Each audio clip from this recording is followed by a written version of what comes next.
All right, you can go ahead and have a seat. Now, normally this is where I would dismiss our kiddos and send them to class, but today you guys are hanging out with us, and I'm so glad for it.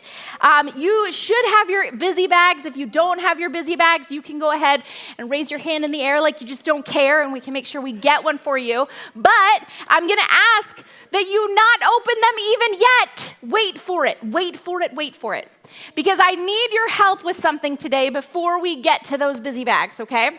So first of all, you want one, Chris? You're gonna have to go get one. You're old enough, you can make it happen. All right, so what I want to do is I want to make sure that we understand what Easter is all about.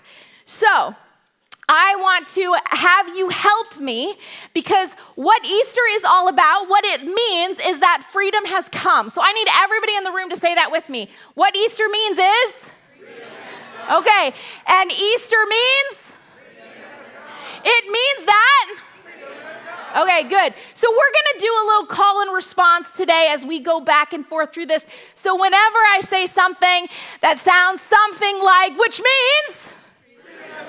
Yes, I need a boisterous one. Like we gotta have some energy in the room together. All right, so over the past couple weeks, we've been talking about the rumbling freedom of God, right? We've been preparing for this freedom moment in this series where we've been looking at these parallel Exodus stories.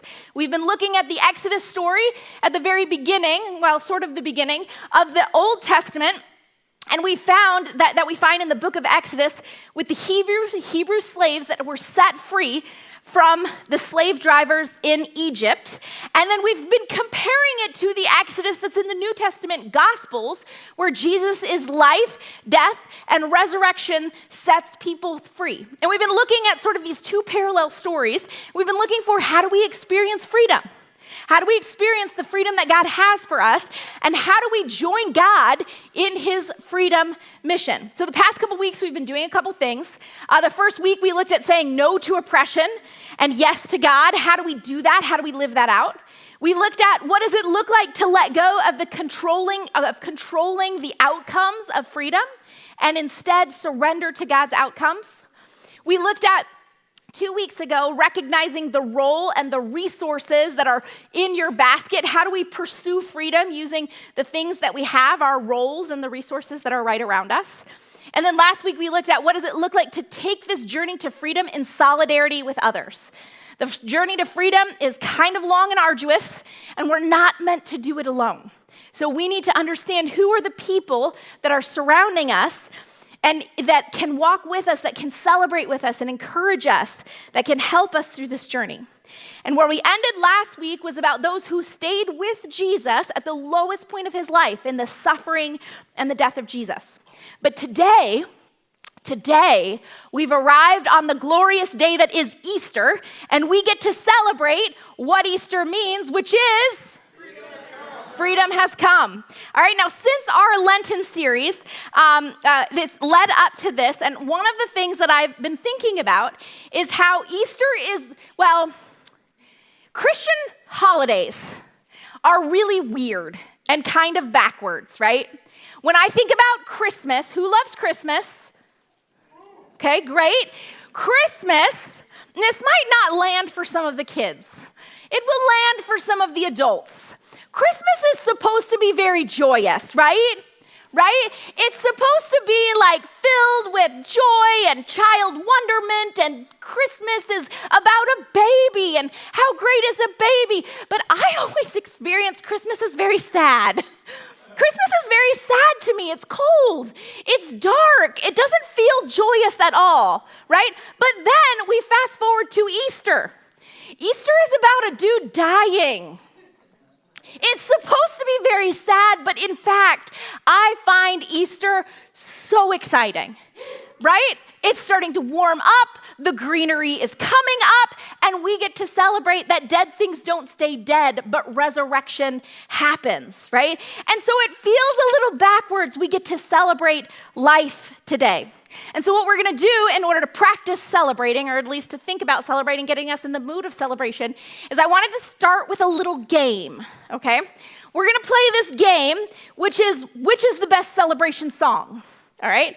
So this is how you play it. I'm going to give you two songs, two celebration songs. And you're simply going to point to the right or the left to vote which one is the better celebration song. And then Zach will actually tell you the winner. According to Zach. Okay? Boo. Boo. Okay, so here's your choices. This is the first set of songs. Do you think the better song, celebration song, not better song, period, celebration song, is Don't Stop Believing by Journey or Single Ladies by Beyonce? So, Don't Stop Believing, you're going to point this way. Single Ladies by Beyonce. Which one do you want to celebrate too? All right, good. And the winner is? Well done. If you voted for that, you won. All right, here's the next one. Is it YMCA by the Village People or Celebration by Kool and the Gang? Oh, okay, all right. And the winner is? All right, we got another one. Here we go. We Found Love by Rihanna versus 22 by Taylor Swift. What if you don't know either one? Find some culture. Okay, no judgment on this answer when I select it. Just Oh no. caveat. Oh, no. Okay, which one is it?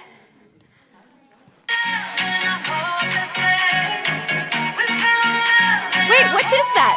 We Found Rihanna. Love. Man. Like I said, no judgment, please. Rihanna has good songs.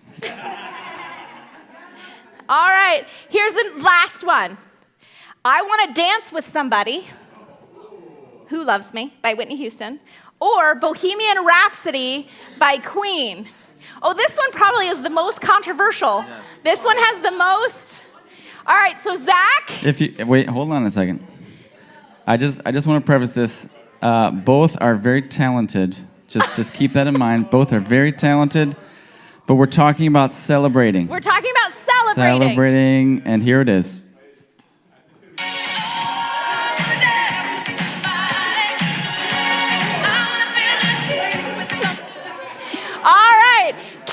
If you would like to open your busy bags, you can go ahead and open your busy bags. I know that you are the best at listening when your hands are busy. So you can go ahead and do that. Now, with these celebration songs, last week we talked a little bit about the first Exodus. There was an epic celebratory song that was sung by a woman named Miriam. She sings this song of celebration after God provided a way out of a dead-end situation. If you remember it, her and her people, the Hebrews, were enslaved in Egypt, right? They were enslaved in Egypt, and they thought they would never get out. Moses had been sent by God to let them out, and it just got worse and worse and worse and worse. Until one day, God does an amazing thing. The power of God moves, and they were allowed to leave the city. But now, once they left the city, they were stuck between Pharaoh's army and this big, massive sea that they couldn't get around or cross on their own. Just when everybody thought that they would just be killed by Pharaoh's army, that his chariots would just drive them into the sea, God provided a way out. Now, do any of our kids know how God provided a way out to the Hebrew people? What was it? How did God provide a way out? Oh, I see it, it's happening, right? The sea was parted. Moses had that stick thing and he stuck it in the sea, and then all of the water billowed back on each other, and there was a path to dry ground so that the Hebrew people could walk through the sea. It was an incredible miracle, and they could walk to safety. And then when Pharaoh and his chariots tried to take that same path, what happened to that water?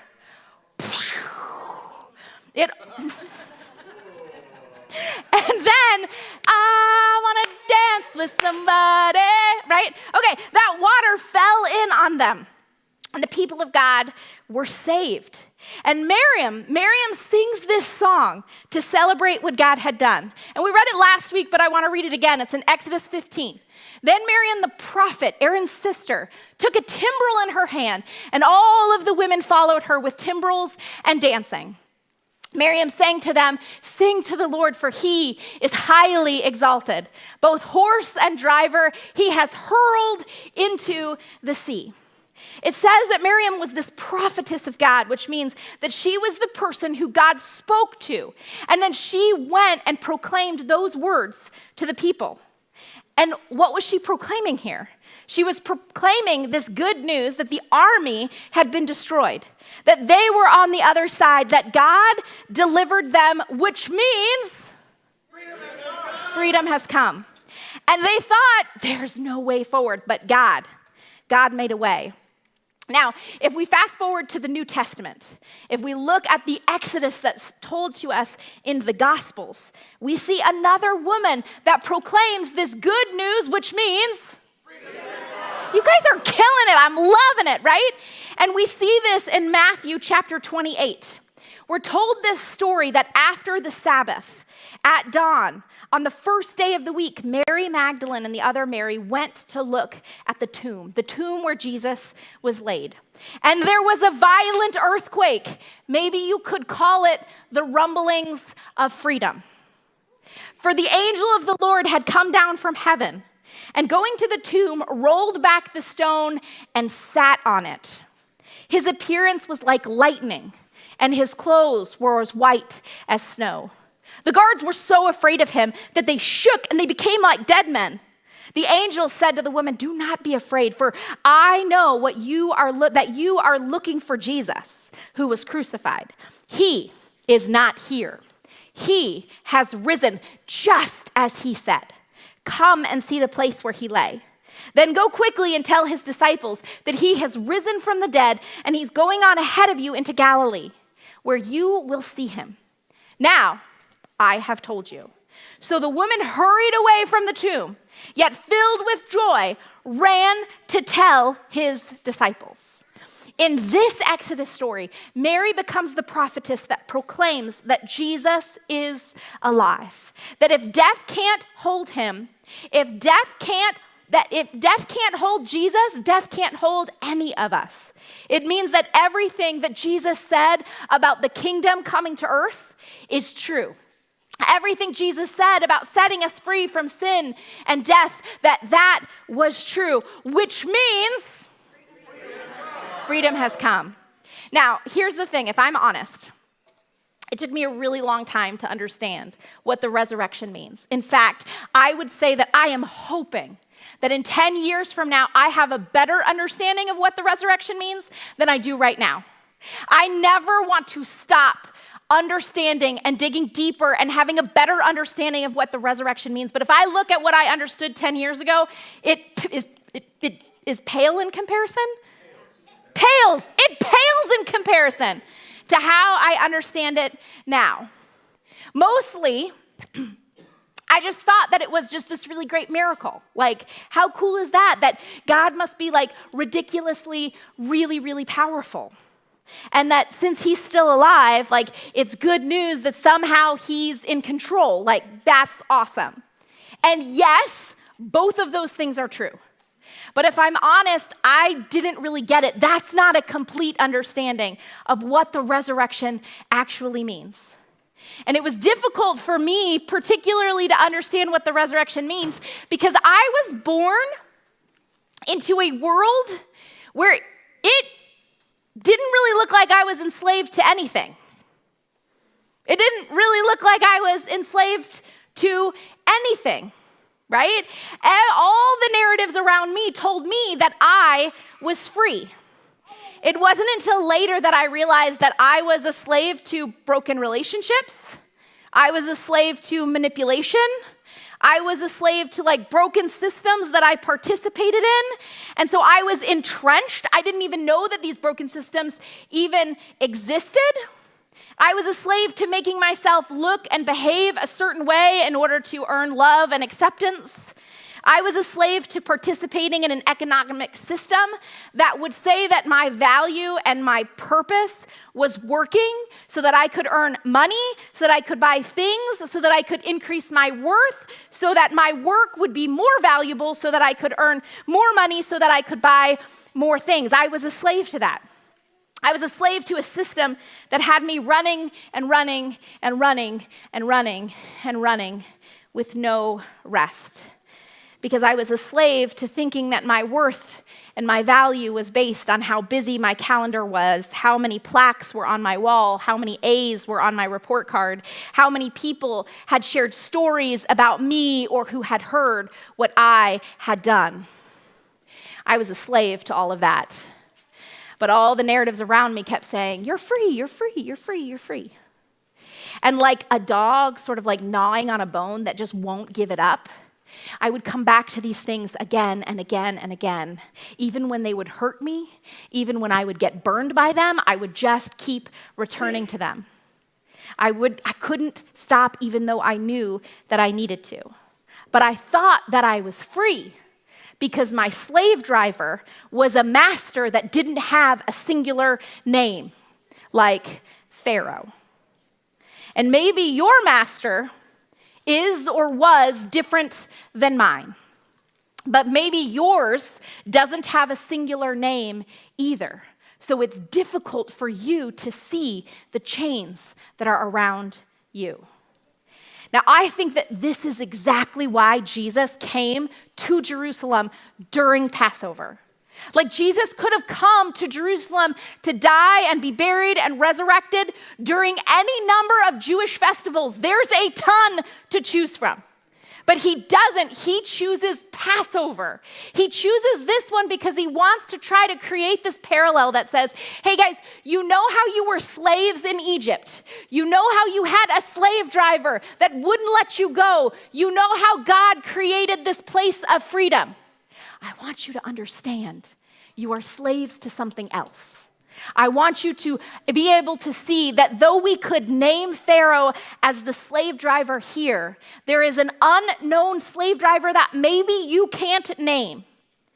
But Jesus is going to set you free from death and brokenness through his death and resurrection. And this is what happens, right? You have a master. Jesus is trying to make this very real parallel between a very real and concrete story of the Hebrew people being enslaved by Pharaoh and being set free through the waters of the Red Sea, and the very more difficult spiritual reality of what happened to you and me in being set free from death and brokenness through the death and resurrection of Jesus. But this is how it happened. You had a master. It was death and brokenness. You had a master. It was addiction and vanity and selfishness. You had a master. Maybe it was depression, anxiety, codependence. You had a master. Maybe it was hatred and jealousy and greed, but you had it. And it was telling you what to do and where to go and how to do it, and you could not break from those chains. But when Jesus died, it was like he broke into the most secure, inescapable prison of all prisons. It was like he went into the prison that has broken every human rights violation there is. The one that no one ever comes out of. The one that doesn't care whether you are innocent or guilty. The prison that is death itself. And Jesus confronted the darkest of slave drivers of all and stood in its face and said, "You are done. No more. I declare freedom to the captives of death itself. I declare freedom to the convicts of brokenness. I declare freedom to the inmates of addiction. Freedom to the hostages of vanity and selfishness. Freedom to the POWs of mental illness. Freedom to the detainees of hatred and jealousy and greed. The warden's keys are useless now. He says, you don't have to stay here anymore. Jesus says to every one of us, follow me. There is life on the other side. And with his resurrection, he blew open the gates. This is what freedom means. This is what Easter means. It means freedom has come. Freedom has come. Do you get it now? Is it a little more clear? Miriam, in the first Exodus, takes up her tambourine and she leads the people in celebration. The horse and the rider are thrown into the sea. And then Mary runs to tell the disciples, he is not here, he is risen. And both proclamations are what we now get to proclaim, that freedom has come. This is the rumbling of freedom. You are free because Jesus is alive. And this is our time to now proclaim the freedom that we have, to celebrate the freedom that has come. But here's the thing, you're not free to just do whatever. It's not just that you are free, it's that you're free for God's purpose. It's that you're free to experience joy. It's that you're free for community. You're free for rest. You are free for loving without fear. You are now free for participating in a kingdom that is heaven on earth. You are free for being part of God's freedom mission right now. Now, what I want to invite you to do is sort of a way to reflect on this, to think about this. I want you to grab one of the cards that's on the white table, okay? Go ahead and pass those out. You're going to need a pen also, okay? Now, on each of these cards, it says, Jesus has set me free from. And then right below it, it says, now I am free to. And I just want you to think about this for a second. Now, if we run out of cards, grab the Post-its. That's fine. You can write on those. No big deal. But I just want you to think for a second. What has Jesus set you free from? And now that you are free, what are you free to do? What are you free for? Because I think it's really easy for us to celebrate Easter and eat the ham or the lamb, to hunt the eggs, to say happy Easter, yay Jesus, but to really have no idea what this actually means. And so I just want you to think for a second, what has Jesus set you free from? What prison were you in that Jesus busted in and said, we're done with this, come follow me? And then what does this mean that you now get to do? What are you free for?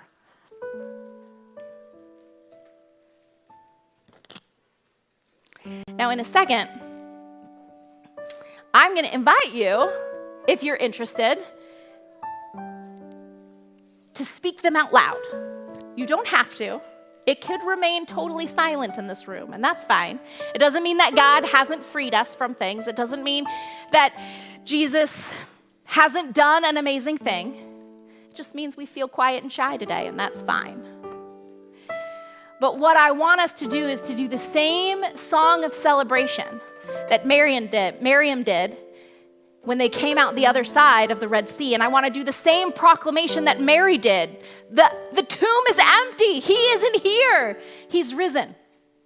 I want us to proclaim what Jesus has set us free from.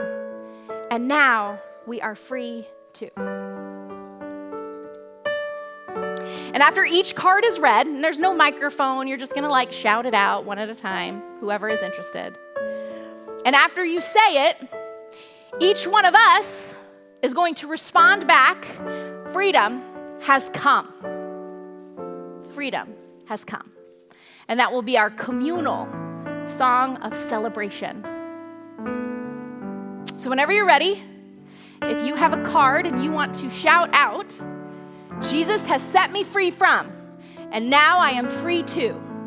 And you fill in the blank, you do that, and we will follow up with a robust freedom has come.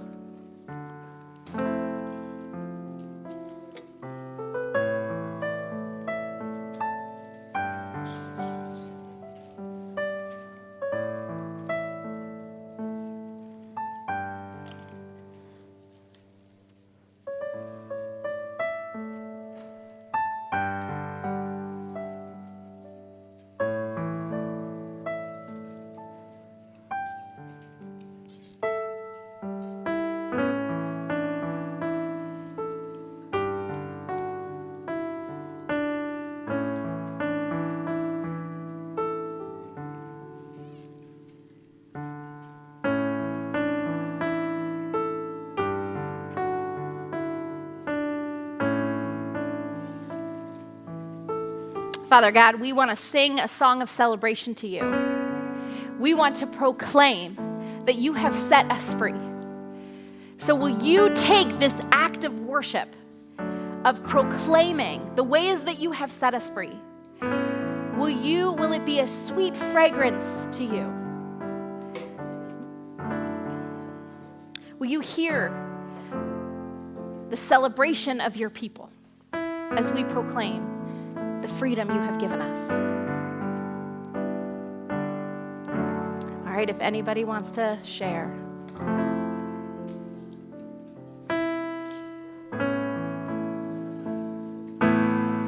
You can just go whenever you're ready, right from your seat.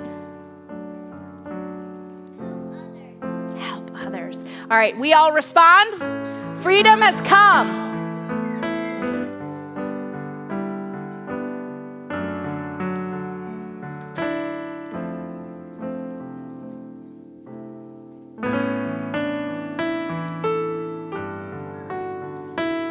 Freedom has come.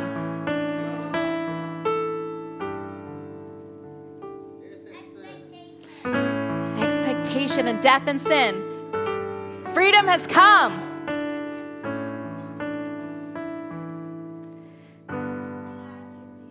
Freedom has come.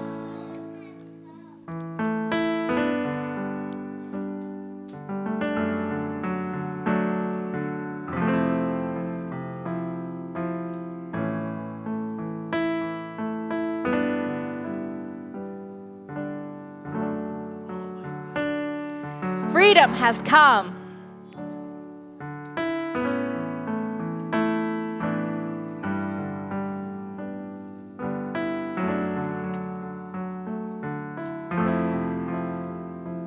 Friends, this is not just an old story that happened 2,000 years ago. This is your story. Like Miriam, we take up this song, "The enemy has been thrown into the sea." And like Mary, we run with joy. He is not here. He is risen. Jesus has marched into death and broken every chain. And now he says, come on. We're walking out of here. You are free. And so today, let the rumblings of resurrection shake your bones. Let the joy rise in your throat, and let the freedom of God explode from your heart, because freedom has now come, because Jesus is alive, and because we are now free to live. So let's celebrate together. Will you stand as we sing?